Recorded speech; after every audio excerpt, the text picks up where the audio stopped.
Nos evangelhos, entre os 12 discípulos escolhidos por Jesus para pregar sua mensagem, o mais polêmico de todos eles é o apóstolo Pedro. O papel desse apóstolo no cristianismo primitivo é um ponto de grande discussão, principalmente entre os protestantes e os católicos.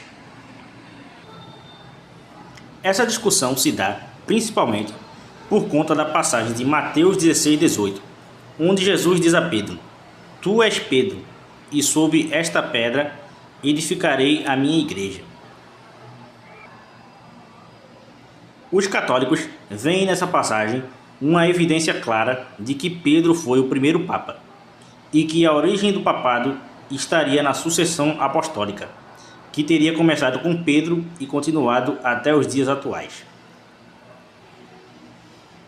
Os protestantes, por outro lado, acreditam que a pedra a que Jesus se refere não seria Pedro, mas a confissão que ele fez ao dizer: "Tu és o Cristo, o Filho de Deus", como está escrito 2 versículos antes em Mateus 16:16, ou mesmo o próprio Jesus.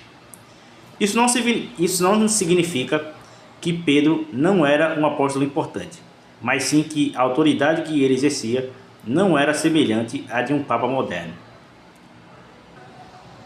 De fato, quando lemos principalmente a carta aos Gálatas, vemos que Paulo diz que Pedro pregava apenas ou principalmente para os judeus, o que difere do cargo de um papa, que prega para todos os fiéis, independentemente de sua origem étnica.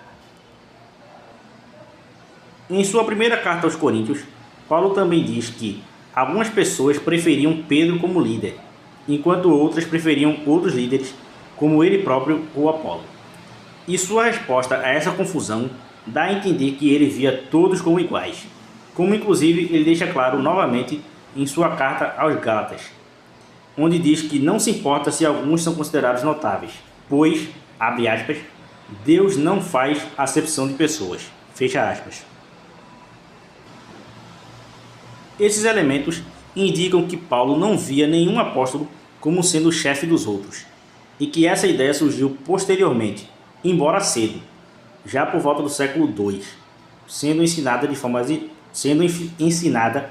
forma mais explícita por Irineu de Lyon, por volta do ano 180. Apesar disso, é certo que Pedro tinha uma grande autoridade na igreja de Jerusalém, chegando ao ponto de ser considerado uma das colunas da igreja, juntamente com Tiago e João, como diz Paulo novamente na carta aos Gálatas. E você, o que pensa sobre isso?